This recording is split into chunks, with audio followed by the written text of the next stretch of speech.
Před stadionem pražské Slavie je stále náš reportér Luboš Rosý. Zápas sice skončil před 22. hodinou, ale podle mých informací tam fanoušci ze Srbska stále ještě jsou. Luboši, je to pravda? Jsou srbští roudí pořád ještě na stadionu a je tam klid?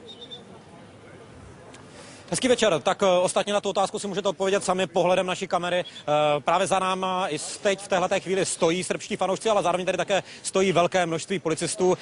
Ostatně to, co teď můžete vidět, tak to je trošičku jiná tvář srbských fanoušků, protože na rozdíl od toho, co se dělo v pražských ulicích kolem zmiňované 18. hodiny, tak od začátku fotbalového zápasu od té 20. hodiny byl, řekněme, na stadionu klid. Jeden z fanoušků se teď podíval také do vysílání České televize. Abych dokončil tu myšlenku, byl na stadionu klid.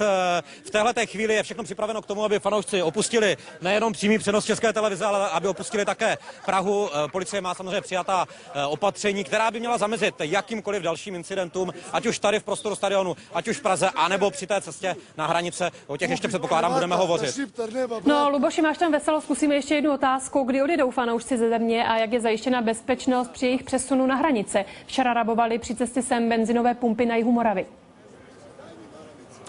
Tak já se přiznám, že v té atmosféře, která tady vznikla během našeho živého vstupu, jsem tu otázku přesně neslyšel, ale předpokládám, že bude diváky České televize zajímat především cesta srbských fanoušků domů. Takže pojďme se blíže seznámit s informacemi od policie.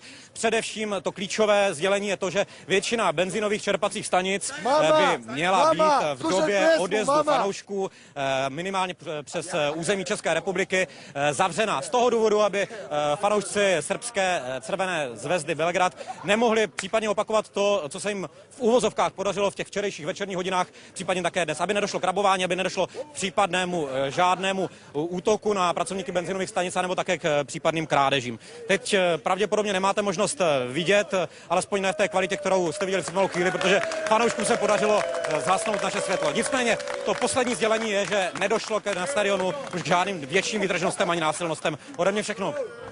Luboš Rosý, reportér České televize, velmi odvážný vstup. Děkuji za informace i za odvahu.